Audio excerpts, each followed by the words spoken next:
وبما إني بعمل دايما كتير في البيت ناجتس وتشيكن برجر، دايما بدخل المطبخ وبحاول أوصل لأكتر طريقة توصلني لطعم الناجتس والتشيكن برجر بتوع ماكدونالدز.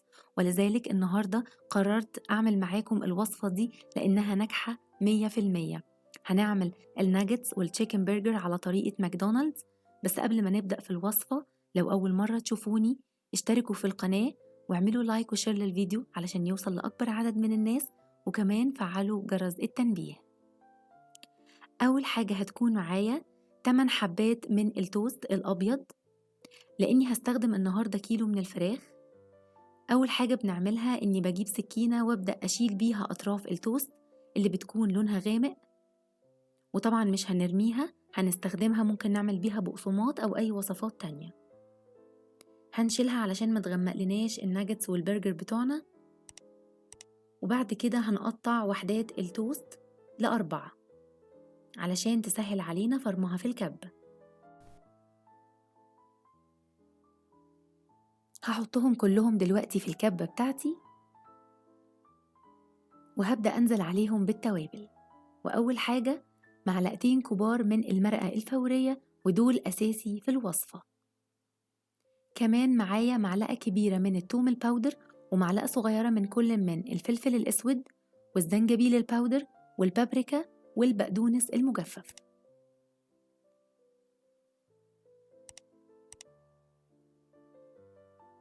دلوقتي هقفل الكبة بتاعتي وهبدأ أفرمهم لحد لما أتأكد إن كل التوست اتفرم معايا وبقى زي البقسماط. بعد كده هاخدهم وانزل بيهم في طبق، وهبدأ دلوقتي أفرم الفراخ. وهيكون معايا كيلو من صدور الفراخ متقطعة مكعبات، هنزل بيها كلها في الكبة. وتأكدوا إن الفراخ بتاعتكم متنشفة كويس جدا وما فيهاش مية علشان ما تبوظش منكم الوصفة. نزلت بكل الكمية بتاعتي على دفعة واحدة، وهفرمهم في الكبة ناعم جدا.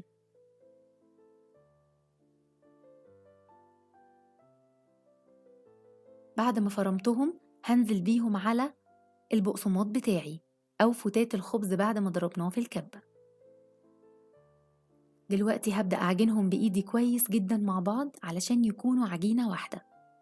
أهم حاجة وانتوا بتعجنوا هيقابلكم العروق البيضاء اللي بتكون في صدور الدجاج، اتخلصوا منها فورا ودوروا عليها وشيلوها، لأن دي احنا مش بنقدر نشيلها قبل ما نفرم الفراخ، فبتظهر بعد الفرم، وده بيكون شكلها عشان تكون الناجتس معاكم والبرجر لطيف وده ما يكونش موجود جواه.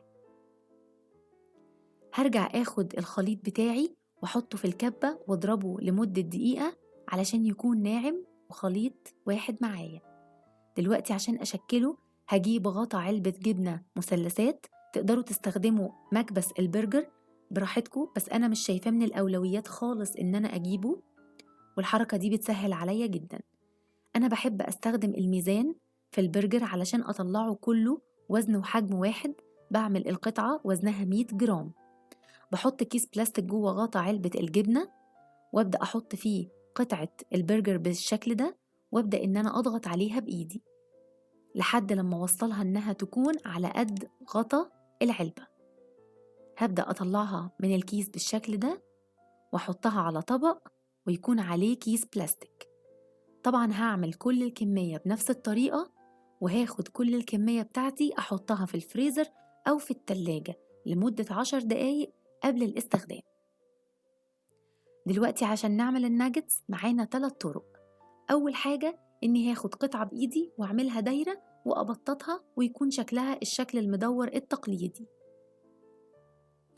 تاني طريقة إني هاخد قطعة كبيرة شوية أحطها بين كيسين بلاستيك واضغط عليها لحد لما أبططها، بس ما تكونش رفيعة قوي، تكون وسط. وأجيب سكينة وابدأ أعمل حزوز بالطول فيها علشان في الآخر آخد منها شكل مربعات أو مستطيل. يعني هنعملها من غير قطاعة، كله هيكون يدوي باستخدام السكينة. واشيل الحواف واطلع القطعة ويكون شكلها مربع بالشكل ده. كمان في طريقة تانية إن إحنا نعمل نفس التكنيك بس بالقطاعات. يعني مثلا عندي قطاعة قلب، وعندي قطاعة على شكل وردة، وكمان على شكل النجمة، وكمان على شكل دايرة. ونبدأ طبعا إننا نسلكهم ونطلعهم بالشكل ده. تعالوا بقى بينا نعمل التنبورة اللي احنا هنستخدمها في الوصفة دي. خليط سائل متكون من كوباية من الدقيق، عليها ربع معلقة من الكركم، ومعايا كمان ربع معلقة من البيكنج باودر، وكمان معايا معلقة كبيرة من النشا، وكمان معايا معلقة صغيرة من الملح والفلفل. هقلبهم مع بعض كويس جدا، وبعد كده هنزل بالمية تدريجي. أول حاجة هنزل بكوباية من المية وهبدأ إن أنا أقلب.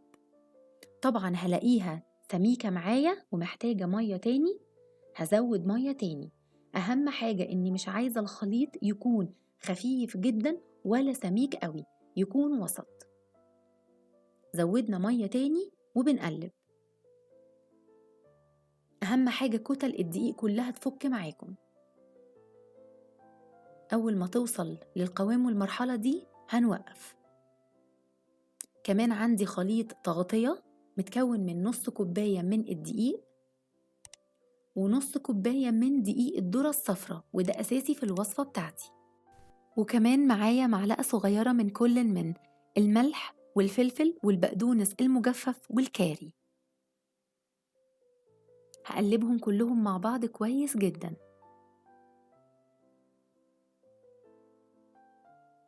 وده بيكون شكلهم. تعالوا بقى نعمل مع بعض صوص البيك تيستي. ودلوقتي معايا معلقتين من الخيار المخلل متقطع مكعبات صغيرة، ومعايا معلقتين كبار من الكاتشب، ومعلقة كبيرة من المستردة، و3 معالق من المايونيز، وكمان بصلاية صغيرة جدا متقطعة مكعبات صغيرة قوي. وهاخد الطعم المدخن بتاعي من كاتشب بطعم الباربيكيو بدل ما استخدم البابريكا المدخنة، وكان طعمه وهمي. هقلبهم بقى كويس جدا مع بعض، وهتلاقوا شكلهم في الآخر بقى بالشكل ده. دلوقتي بجيب طاسة على النار وهنزل فيها بمكعب من الزبدة علشان أحمص الخبز بتاع البرجر بتاعي.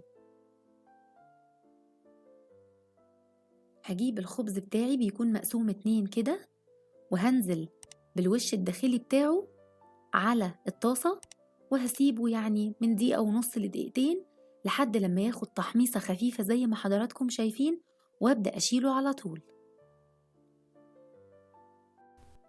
دلوقتي بقى هنروح علشان نبتدي نغلف البرجر والناجتس بتوعنا.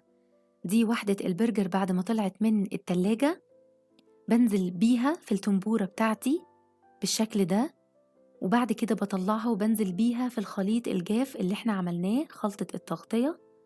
أغلفها من الناحيتين كويس جدا بالخليط، وده بيكون شكلها. وهعمل كل الكمية بنفس الطريقة. جبت بقية التنبورة اللي اتبقت، خففتها بشوية من المية، وهنزل بوحدات الناجتس فيها، وبعدين هنزل بالناجتس في الخليط الجاف، وهرجع بيها تاني في التنبورة وبعدها في الخليط الجاف. أنا خففت التنبورة بتاعتي علشان الناجتس مش محتاجة قوي إن التنبورة تكون تقيلة شوية زي ما عملنا في البرجر.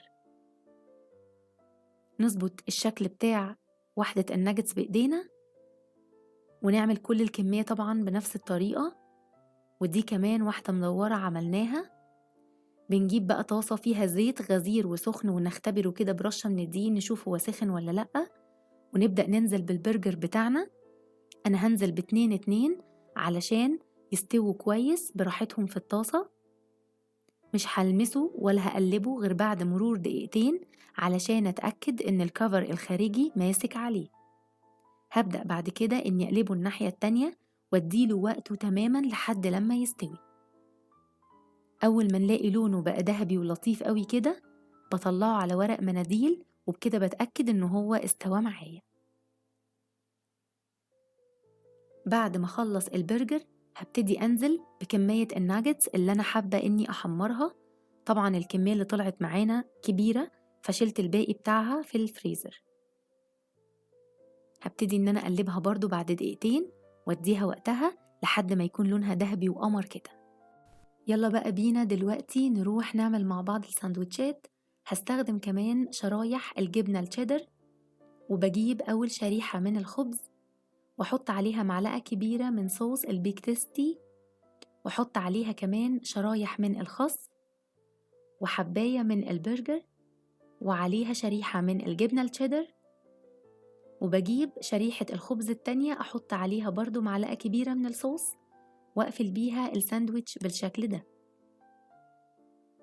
وآدي الوجبة بتاعتنا كلها. مش قادرة أقولكوا كانت جميلة إزاي، وبجد كان يوم ممتع جدا يوم ما عملت الأكلة دي. عملنا يعني حاجة بنروح ناكلها برا في البيت أوفر وأكتر وأنضف وأطعم كمان من برا. بجد كانت تحفة. ونصب بقى المشروب الساقع بتاعنا الراعي الرسمي للأكلة دي.